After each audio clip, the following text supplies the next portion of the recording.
As the autumn wind of Chicago rattled the windows, Melissa Hartwell sat in her living room, staring at the results of a pregnancy test. 2 clear red lines appeared. This was her first pregnancy. After 3 years of marriage, the moment she and her husband Brian had been waiting for had finally arrived. Brian. Melissa called out her husband's name, unable to contain her excitement. Brian emerged from his study with a puzzled expression on his face. "What's wrong, Melissa?" "Look," she handed him the test. Brian's blue eyes widened, and the next moment he was embracing his wife. "I can't believe it. Is this real?" Brian worked as a researcher at the pharmaceutical company Medicor Research, and was someone who valued scientific verification, but in this moment he was wrapped in pure joy. "We won't know for certain until I have a detailed examination at the obstetrician's office," Melissa's voice was buoyant. "But I'm sure." That night, the two had a modest celebration. Melissa toasted with non-alcoholic sparkling juice while Brian raised a glass of fine wine. On the dining table, several baby product catalogs were already spread out. "When you're pregnant, I absolutely won't let you overdo anything," Brian said, holding his wife's hand. "You should switch to working from home at the accounting firm and focus on your health above all else." Melissa was touched by her husband's kindness. Brian had always been a thoughtful man, but since learning about the pregnancy, he had become even more devoted. At the following week's obstetric appointment, when the pregnancy was officially confirmed, he shed tears while expressing gratitude to the doctor. "The new drug development project at the research lab is entering a critical phase, so I might not be able to accompany you to many checkups," Brian said apologetically. "But I want you to know that you and the baby are my top priority." Melissa showed understanding. She fully comprehended the importance of her husband's work, and his actions showed daily that he cherished their family. After coming home, it became his routine to place his hand on Melissa's belly and talk to the baby. "How was your day today?" Brian would speak to the child in the womb every night. "Daddy is looking forward to the day I can meet you." Every time Melissa saw her husband like this, she thought how wonderful it was that she had married this man. While Brian had the logical and calm aspects typical of a scientific researcher, he was also a man who showed deep love for his family. In the weeks following the pregnancy confirmation, the two were busy preparing the baby's room. Since Melissa had switched to working from home, she had plenty of time during the day to think about the room's layout and choose baby products. Brian would always stop by baby stores after work and come home with something new. "How about this?" One day, Brian brought home an adorable mobile. "The store clerk told me these pastel colors would work for either a boy or a girl." "It's lovely," Melissa smiled. "This child will surely be happy. Being born with so much love." On weekends, it became their habit to walk through the nearby park. When they saw families pushing strollers, they would naturally look at each other and smile. Such daily moments felt more precious than anything. "This time next year, we'll be walking through this park with our baby too," Brian said, putting his arm around his wife's shoulder. "You're going to be a wonderful father," Melissa truly believed this. Knowing her husband's kindness and sense of responsibility gave her confidence about their future together. During the first few weeks after the pregnancy was confirmed, Melissa suffered from severe morning sickness. She would wake up with immediate nausea and couldn't eat anything for days at a time. Seeing his wife's condition, Brian offered to take over the kitchen duties. "I'll think of it like experiments in the research lab," Brian said jokingly while purchasing several nutrition books. "I'll calculate exactly the nutrients needed during pregnancy and create the optimal meals for you and the baby." Brian's cooking was indeed perfectly nutritionally balanced. He carefully calculated the content of folic acid, iron, calcium, and protein, and devised seasonings to make the food as easy as possible for Melissa to eat. He created one gentle menu after another for her weakened stomach, from morning sickness, ginger soups, crackers, and banana yogurt smoothies. "I've made a graph tracking your weight changes and the baby's growth stages," Brian explained while showing her a handmade chart. At this pace, you'll have ideal weight gain. Melissa was grateful for her husband's meticulousness. On her own, she might have given in to the difficulty of morning sickness and eaten carelessly. Thanks to Brian's scientific approach, she was able to get through this difficult period. Around the 4th month of pregnancy, the morning sickness gradually began to subside. As Melissa's appetite returned, Brian became even more enthusiastic about cooking. On weekends, the two would go grocery shopping together, walking around selecting foods said to be good for the baby's development. Organic vegetables are expensive, but nothing is too good for you and the baby. Brian chose high-quality ingredients without hesitation. Considering the effects of chemical fertilizers and pesticides, I want to choose safe options even if they cost more. Around this time, Brian also began purchasing expensive supplements. He carefully selected supplements covering nutrients recommended during pregnancy, prenatal vitamins, DHA, and probiotics. This is the latest product that a colleague at the research lab told me about, Brian explained while holding a bottle of supplements. It contains components developed by a Japanese pharmaceutical company that are said to be effective for fetal brain and nervous system development. Melissa was moved by her husband's thoughtful care. Every morning, as she took the supplements Brian prepared for her, she felt truly happy to have married this man. As the 2nd trimester began, Melissa's condition stabilized. Her belly's growth became noticeable, and she could feel fetal movement. Brian looked forward to placing his hand on her belly every night to check the baby's movements. "You're moving energetically today," Brian's voice was filled with tenderness. "Daddy is eagerly waiting for the day I can meet you. I'm preparing a wonderful room just for you." Preparation of the baby's room was progressing steadily. True to his perfectionist nature, Brian introduced one piece of equipment after another that considered the baby's health, from air purifiers to temperature control systems. He even chose wallpaper made from natural materials that used no harmful substances. "I want to provide the best environment for our child," Brian said with a serious expression. "Not just our love, but I want the physical environment to be perfect too." After the 6th month of pregnancy, regular checkups became more frequent. However, Brian's work became increasingly busy, and opportunities for him to accompany her to checkups decreased. The reason was that the new drug development project had entered a critical phase. "I'm truly sorry," Brian repeatedly apologized. "But if this project succeeds, my position at the company will be stable. It's for you and the baby's future too." Melissa showed understanding. She knew her husband was working hard thinking of their family's future. The checkup results were always good, and the baby was growing steadily. While it was lonely to go to the hospital alone, thinking of her husband's efforts made it something she could endure. In the 3rd trimester, Brian's return times became even later. Sometimes he would come home close to midnight, but he never failed to place his hand on Melissa's belly and talk to the baby. "Daddy worked hard for you today too," his voice was tired but filled with love. "I'll be able to meet you soon. Daddy is really looking forward to it." On weekends, Brian would care for Melissa without showing any fatigue. He would give her massages, accompany her on walks, and take care of all necessary shopping, showing even more consideration than before she was pregnant. "You're doing enough," Brian said gently. "I'll do anything I can, so please don't hesitate to ask." As the 9th month of pregnancy arrived, birth preparations reached their final stage. Brian had prepared everything with the thoroughness of a researcher: hospital contact lists, luggage needed for hospitalization, and even emergency response manuals. However, his work busyness only increased.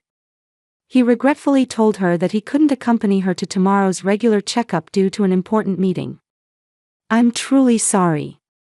But after this meeting, things will calm down a bit. I'll definitely be by your side during the birth," Brian promised while holding his wife's hand. Melissa nodded. Now that she had reached full term, labor could begin at any time. The checkup day near full term was a chilly November morning. Melissa went to the hospital alone. Brian had been preparing for an important meeting until late the night before and had left early for work that morning. Another checkup alone today. Melissa felt a bit lonely as she drove. During the pregnancy, Brian had only been able to accompany her to checkups the first few times. While she understood the importance of his work, with the birth approaching, her desire to have her husband by her side had grown stronger. The hospital waiting room was bustling with many pregnant women as usual. Melissa checked in and sat in a chair to wait her turn. Looking around, she noticed that many women were accompanied by their husbands. The young couple sitting next to her were looking at ultrasound photos and talking happily. "We might find out the gender next time," the husband said, putting his arm around his wife's shoulder. "I'm so excited," the wife smiled happily. Melissa placed her hand on her own belly. Her large belly, now nearly full term, occasionally gave her strong fetal movements. The baby was growing healthily.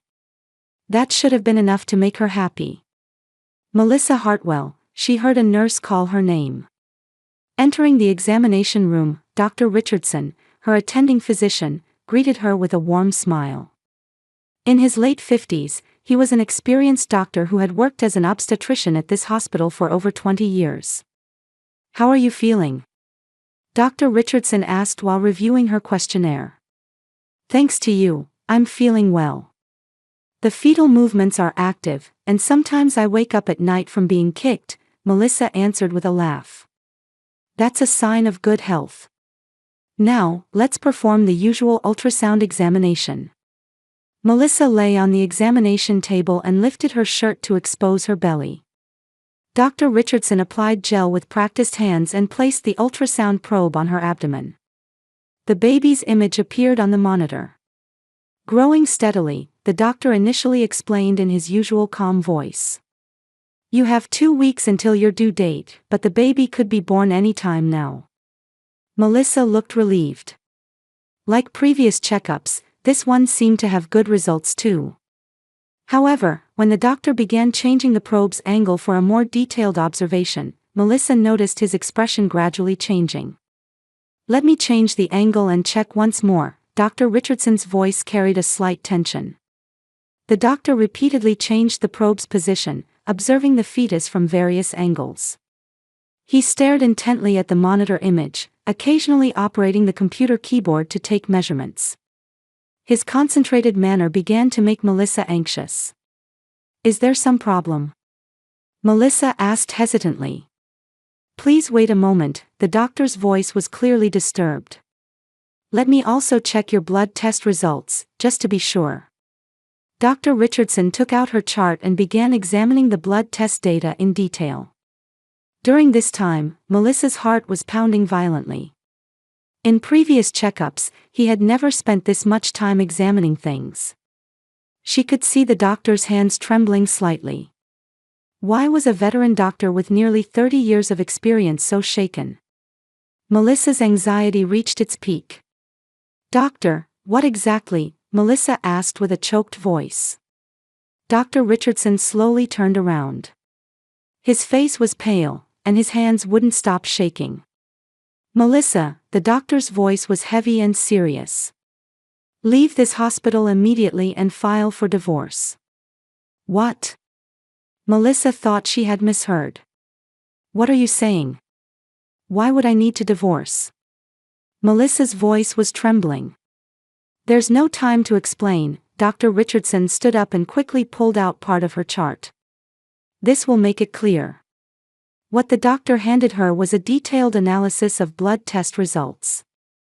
Several chemical substance names were listed, but Melissa couldn't understand them. However, the words, "abnormal values," and "high concentration detected," jumped out at her. "What test results are these?" "Drugs that would normally never be detected have been found in your blood." The doctor's voice was filled with anger and sadness. "Moreover, at quite high concentrations, indicating levels showing continuous ingestion." Melissa's mind went blank. Drugs? She hadn't taken anything except prescription medications. "Look at the ultrasound image again," Dr. Richardson pointed to the monitor. "The shadows you see around the fetus, These shouldn't be there. Staring at the screen, there were indeed thin shadow-like objects around the fetus. Melissa didn't know what they meant, but from the doctor's serious expression, she could understand they were definitely not good. These drugs, the doctor continued with a trembling voice, can interfere with pregnancy and potentially cause serious effects on the fetus. Fortunately, the baby appears to be in no immediate danger, but I don't remember taking any such drugs, Melissa desperately denied. That's exactly the problem, anger flared in Dr. Richardson's eyes. These drugs can only be obtained by medical professionals. Moreover, this appears to be intentional administration by someone who understands what would happen if these were given to a pregnant woman. Melissa's blood drained from her face. Medical professionals. Brian was a pharmaceutical company researcher. What is your husband's occupation? The doctor asked with a stern expression. He's a pharmaceutical company researcher, Melissa's voice was hoarse. I see, Dr. Richardson nodded sadly. Melissa, your life and your baby's life are in danger. Leave here immediately and go to a safe place. You should also contact the police. Melissa packed her belongings with trembling hands. The reality she didn't want to believe was gradually becoming understandable. Her beloved husband was trying to kill her and the baby. Moreover, cunningly, gradually, under the mask of love. Doctor, will the baby be okay? If you stop taking the drugs immediately, the effects on the baby can be minimized. But it's crucial that you get to a safe environment as quickly as possible. Melissa left the examination room. As she walked down the hallway, various memories came flooding back. The expensive supplements Brian had prepared for her. The perfectly calculated meals. And the fact that he had never once accompanied her to checkups. Everything was beginning to make sense. In the hospital parking lot, Melissa sat in her car, stunned for a while. Then she made up her mind. She would absolutely not return home. To protect her baby, she would go to her parents' house immediately. Melissa drove toward her family home with trembling hands gripping the steering wheel. An hour had passed since leaving the hospital, but her mind remained confused. She couldn't accept the reality that her trusted husband had been trying to poison her. When she arrived at her parents' house in suburban Chicago, her mother Carol greeted her at the front door. Seeing her daughter's pale face, she immediately sensed something was wrong. Melissa, what's wrong? You look terrible. Mom, Melissa collapsed crying in her mother's arms. Help me. Her father James also rushed from the living room. As a former police officer, he immediately understood the seriousness of the situation from his daughter's condition. What happened? James's voice was calm, but anger burned in his eyes.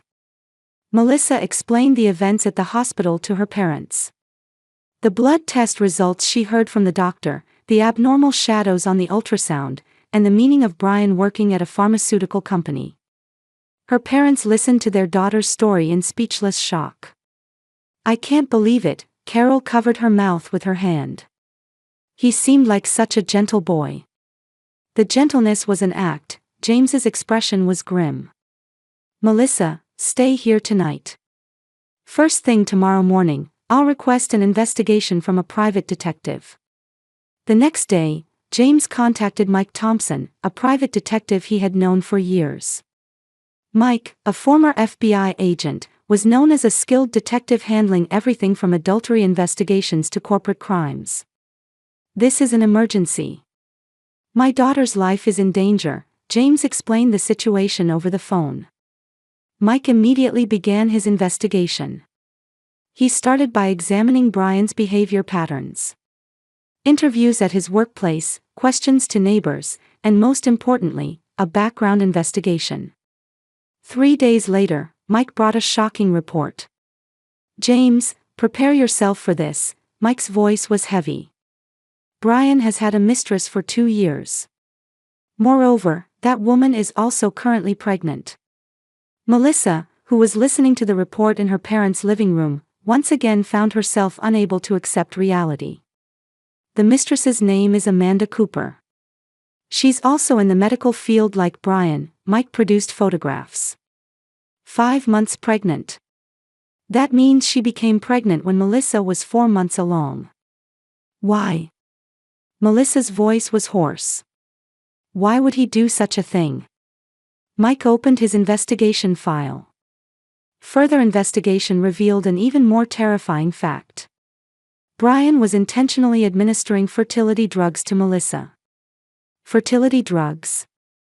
Carol cried out in surprise. More precisely, drugs that suppress ovulation and make it difficult to maintain pregnancy. This includes experimental drugs being developed at the pharmaceutical company, Mike's explanation continued. His plan was to cause Melissa's pregnancy to fail, then use the emotional shock to push for divorce. James clenched his fists. And he intended to keep only the mistress's child. Exactly. According to materials seized from Brian's computer, he had created a detailed timeline. Mike showed them printed documents. Miscarriage for the wife, followed by divorce due to emotional shock. Then remarriage to the mistress. Melissa looked over her blood test results again. The detailed data the doctor had given her clearly showed multiple chemical substances detected at high concentrations. These drugs, Mike explained the technical terms in understandable language, can inhibit fetal development and in the worst case, cause miscarriage. However, Brian made a miscalculation. A miscalculation. Melissa's constitution showed strong resistance to the drugs. Normally, miscarriage would have occurred in early pregnancy, but the baby miraculously survived. This matched the doctor's explanation. The shadows around the fetus on the ultrasound indicated abnormalities in the amniotic fluid due to drug effects. There's sufficient evidence. James stood up. I'm calling the police. The next day, Melissa went to the police station with her father. The evidence they brought included blood test results, the plan discovered on Brian's computer, and photos and communication records showing his relationship with his mistress. Detective Sergeant Davis, the officer in charge, immediately requested an arrest warrant after thoroughly reviewing the evidence. Assault, violation of pharmaceutical laws, and possibly attempted murder, Detective Sergeant Davis explained with a serious expression. This is clearly a premeditated crime. That evening, Brian was arrested at his workplace. The sight of him being handcuffed in front of his colleagues was prominently featured in the local newspaper the next day. The headline, "Pharmaceutical Company Researcher Arrested for Administering Experimental Drugs to Wife," sent major shockwaves through Chicago's medical industry. Medicor Research immediately fired Brian and suspended all related research projects. The company's credibility was irreparably damaged, and stock prices plummeted. Meanwhile, when the case came to light, Mistress Amanda Cooper immediately began denying her relationship with Brian. I was deceived by him, Amanda testified through tears. I was told he was already divorced from his wife. I had no idea he was doing such horrible things. However, investigation revealed that Amanda also knew part of Brian's plan. Messages exchanged between them contained content like, "I'll be able to leave her soon," and, "You and the child are my only family." Brian was interrogated in detention. Initially he denied the charges, but faced with overwhelming evidence, he finally admitted to the crime. I fell in love, Brian said with his head down. I wanted to start a new life with Amanda. But if I divorced, I would lose a lot of money in the property settlement. So you tried to kill your wife? The investigator coldly pressed. I didn't intend to kill her. I just thought if she naturally miscarried, the emotional shock would make her agree to divorce. However, considering the types and amounts of drugs used, it was clear that Melissa's life had also been in danger. Expert analysis proved there was a high possibility that continued administration would have serious effects on the mother as well. The case was widely reported, and Brian became nationally known as the wife-killing researcher. He was permanently banned from the medical industry and would never be able to work in research again. Melissa decided to spend the remainder of her pregnancy safely at her parents' home. The drug effects were gradually eliminated from her body, and the baby continued to grow steadily. Freed from days of fear and despair, she was finally able to prepare for childbirth with peace of mind. 3 months later, Melissa safely gave birth to a healthy baby girl. The baby, named Emily, was born as a vigorous child weighing 3,200 grams, completely unaffected by the drugs. Dr. Richardson, who attended the birth, whispered, "It's a miracle," with tears in his eyes. "This child is truly strong," the doctor said, gently holding Emily. Protected by her mother's love, she overcame the difficulties. As Melissa held her daughter to her chest, the previous fears seemed like a lie. The sensation of tiny hands gripping her finger was proof of the most precious life. 6 months later, Melissa returned to work as an accountant. She rented a small apartment near her parents' home and began a new life as a single mother with their support. A routine was established where her mother Carol would care for Emily in the mornings, and Melissa would pick her up in the evenings. "This child is such a good baby," Carol smiled while bouncing her granddaughter on her knee. "She looks just like you did when you were little, Melissa." Balancing work and childcare was never easy, but Melissa felt fulfilled. While she was sometimes exhausted from midnight feedings, seeing Emily's smile made all the hardship worthwhile. Meanwhile, Brian's life was completely ruined. Convicted of assault and pharmaceutical law violations, he received a 5-year prison sentence and was currently serving time in state prison. Immediately fired from medical research, he was permanently banned from the medical industry. All his pharmaceutical company experience was erased, and he would never be able to work in research again. Mistress Amanda Cooper also abandoned Brian immediately after the case came to light. She began dating another man and decided to put her child with Brian up for adoption. No one visited him, and Brian was completely isolated. "He got what he deserved," James said while reporting to his daughter. "He's learning firsthand the weight of the crimes he committed." Melissa rarely thought about Brian anymore. Sometimes she wondered why she had ever loved such a man, but she focused more on her future with Emily. When Emily was approaching her first birthday, Melissa received an invitation from Dr. Richardson. The doctor invited mother and daughter to a small party at his home. "You two are special to me," Dr. Richardson said. "Please let me watch this child grow." Touched by the doctor's kindness, Melissa felt the mystery of life. The light that appeared in her darkest moment had now become like family.